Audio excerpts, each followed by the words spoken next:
พอดีมีเมย์ใจดีเป็นฝากเงินมาให้ซื้อไข่กับมีเนาะโดยกราบสบายดีเลยสวัสดีเด้อพี่น้องฝากเสียงไปน้ฮะำฝากเสียงไปน้ฝากเสียงฝากหน้าน้ำบ่ได้บ่พ่อข้าคนรอพ่อข้ารอเนาะพอดีมาซื้อมีกับไข่พี่น้องสิซ่าเนาะสบายดีลูกระวังหล่นไหลไปใส่ก้นหล่นไปเลยสบายดีแม่โดยพอดีกับทางมองเป็นน้องบอกซื้อเป็นเนาะก็มีแม่เพิ่นให้ฝากเงินมาให้สลาเนาะจำนวนนั้นก็100ก็เป็นเงินลาวก็ล้านป้ายพ่อพี่น้องเพราะว่าบ่แม่นไอ้เงินอันนั้นเด้ก็1,300,000เนาะพอดีซื้อไข่กับมีนะเดี๋ยวพาลูกอย่างเงี้ยลูกแม่ไข่ที่จริงมาชีบเอามีอีกห่อหนึ่งแบบอันนี้นะแต่พอดีท่านเพิ่นบ่มีเงิน ก็เลยเอาท่านเพิ่นเลยเนาะอยากได้ของเขาของเจ้าบ่เป็นของคนอันนี้บ่เป็นของคน พอดีใส่แม่ไว้ซื้อกิน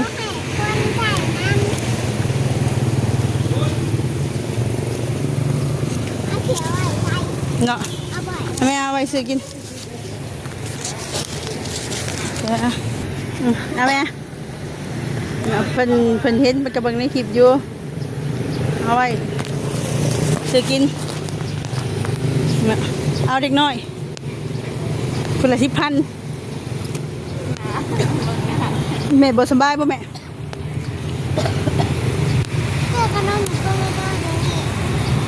บ่นั่นนะลูกอ่ะแม่ทำเขาด้วยแม่คนละ10,000นะตัวอะไรวะเอาตัวใดก็ได้เอาตัวนั้นเลยตัวนี้มันมีเงินใหญ่นะว่าสั่นเลย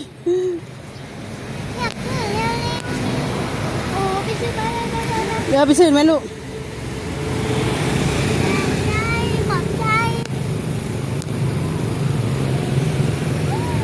มีน้ำมันได้ไหมเนี่ยน้ำมันกับนั่นอีฝนแค่10,000แห่ง20,000ติไหม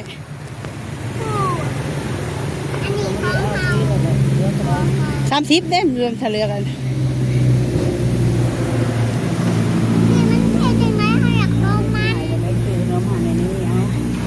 ไปซื้อให้แม่นี่ลูกโอ้ดินปั้นอยู่ในถึกได้ไหมอยู่ใน10,000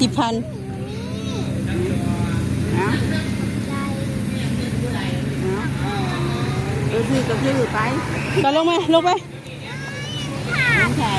ไปซื้อแม่ค่ะไม่ซื้อก็ได้ไปซื้อมา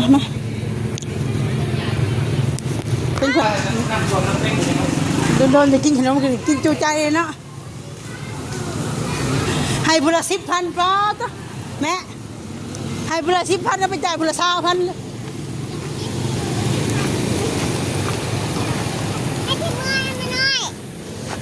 นางอันนี้ลูกแม่สิไปเวียกลูกไปสั่งเสาให้บอลลี่ก่อนลูกลูกแม่ไม่ถ่ายได้ลูกดังแม่เขาไปสั่งเสาก่อนเสาละห่าง10,000เป็นไรเดี๋ยวเขาก็ไปทำทางบอลอยากยังสิเสียทำบอลลี่อยู่เสาละห่าง10,000เอาบอเสาแบบได้นะมียังหวานตัวว่ากุ้งน้ำเท่าก็เลยกินเข่ากับผักกันยางไปกินเข่าเดียวเท่าก็เลยสามน้องกับเตี้ยเด้อป้าตัวที่อยู่นั่นไม่ที่อยู่นั่นไม่เท่าอย่าไปถึงกินอะไรเลยอีต้นไม่เท่าเลยกินนี่ดิว้าวพอเท่าอีต้นพอเท่าไม่เท่าเลยขี้นกแก้วนี่มียังสบู่สรุปสบู่ยังกระยุดมันเลยเนี่ยหูเอาไว้ให้แม่ซ้ำเด้อใช่มันแพ้ใจไปได้ใช่ลูกจังใช่ไหมเบิ้งมาขอกินค่ะเป็นเงินไม่ซอยอันสวยอันละ5,000มีโปรบ้างเอาลูกไปซื้อเก็บทองดิไปกินน้ำมันนี่ ป้าตื้อนี่สิแม่อยู่บ่ลูก เอาขอบคุณพันเนี่ยลูกแม่ขอบคุณทั้งอันบอกให้ลูกเจ้าจะปากลูกอยู่คงกินในลูกเต้ากินนี่แล้วคนดีมีแห้งหมดเจ๊หมดเด้อรวยเด้อสาธุเนาะไม่เอ้ยเดินไปไปลูกสบายดีเด้ออย่าดื้อเด้อหาขนมให้เจ้ามันหลายลูกแล้วไปจากนั้นถูกกันมันนานๆเด็กบ๊ายบายจับดีอ่ะบ๊ายบายโอเคเนาะเพื่อนพี่น้องโดยทางสลากขอบคุณแม่กับเอื้อหลายๆเด้อที่เมตตาเนาะน้องเนาะโดยบ๊ายบายอยู่นั่นแหละที่ว่าแม่ตาสลาเนาะฟังเงินแม่ทางสลาได้ซื้อไข่ไปไว้ให้ลูกกินเนาะโดยแล้วก็ได้ให้แม่ไว้ซื้อยมซื้อยากับขอบคุณหลายๆเด้อขอให้เอื้อยกับแม่อยู่ดีมีแห้งสุขภาพแข็งปราศจากโรคภัยไข้เจ็บเงินคำไรมาเทมาเด้อสาธุมาโดยเพื่อนพี่น้องต่อเนาะเมื่อวานนี้ทางสลากได้ทำเงินจากเอื้อยองเนาะโดยกับทางแม่ของเอื้อยองเพิ่นเมตตาฝากเงินมาให้ซื้อ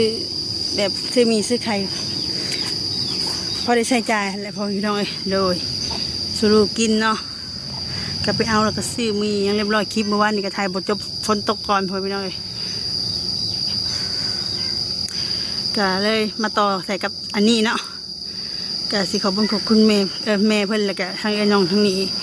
เพิ่นอยู่ประเทศอันสละขอโทษขออภัยเด้อที่จื้อบ่ได้เนาะโดยจำได้แต่ซื้อน้อง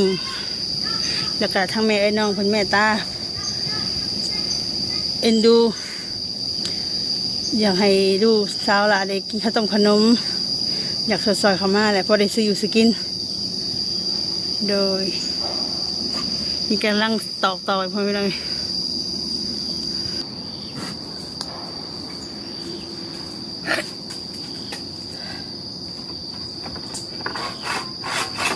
เพราะว่านี้อันนี้แล้วพอที่เราแต่ว่ายังขนมเนาะเลยถามมาเป็นจะมาใส่ขนมจะใส่แล้วก็ใส่แล้วก็มี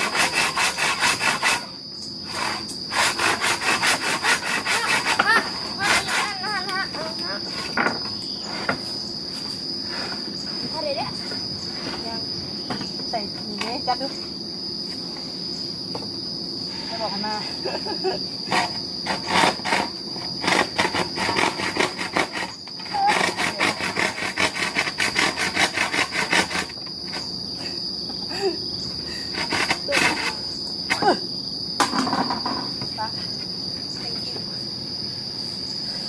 ไปใช่แหละค่ะสองคนเลยหรอค่ะเมื่อไรเต้าเนี่ยเมื่อไทยแหละยังเขาทำดีครับไปไทยละเขาไปหาหยาเขาหยาเขาโต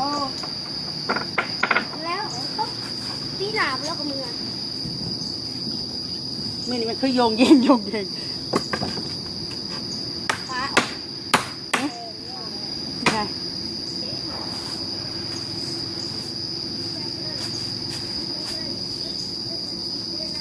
พี่ใส่ข่าวใช่ข่าวเด้ขาอ่อนขาอ่อนข้าวเว้ยขาอ่อนส่งประชาเป็นเรื่องกันเลย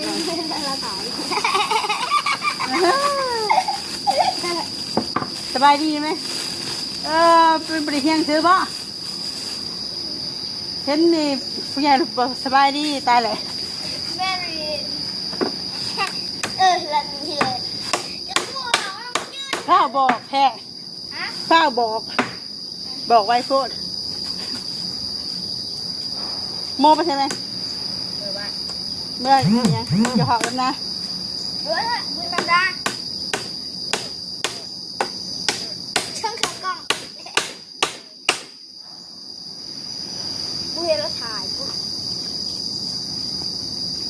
อยู่ เดี๋ยวว่านั้นมากนี่แหละแปดได้น้อยมากนี่แหละ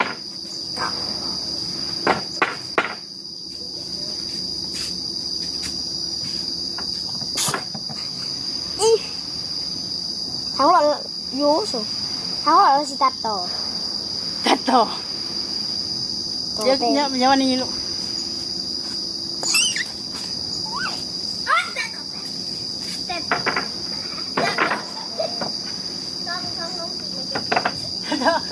ข้างในมันคืออะไรแต่ว่าแบบน้ำมันเนี่ยไว้นี่ฮะน้ำมันเนี่ยอะไรนี่พอดีว่าพอดี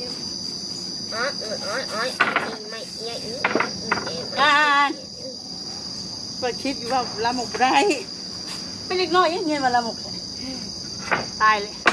ต้องไอ้น้อง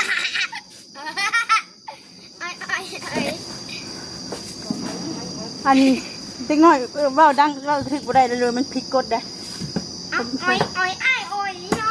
บอกว่ามันบ่อยเช็คเล็กน้อยแซวเข้าใจแล้วยอกเด้อ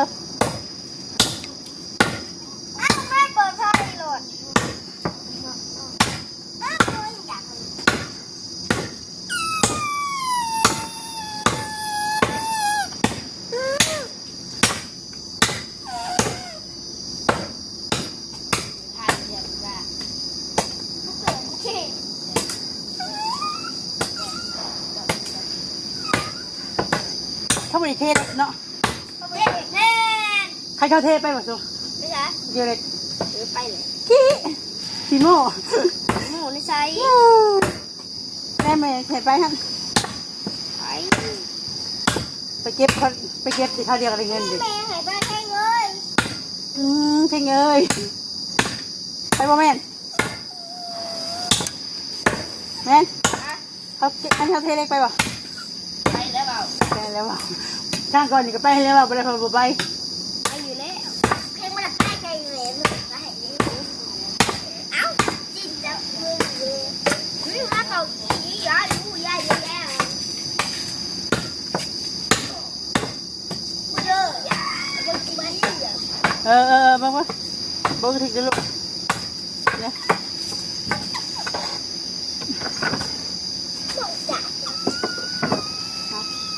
หลงพอดีดิ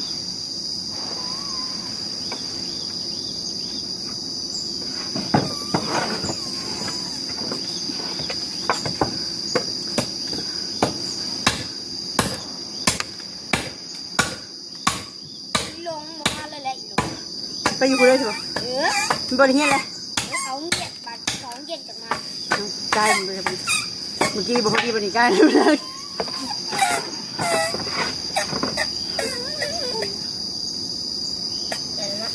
แต่ติดลงได้ ต่อไฟ ยัก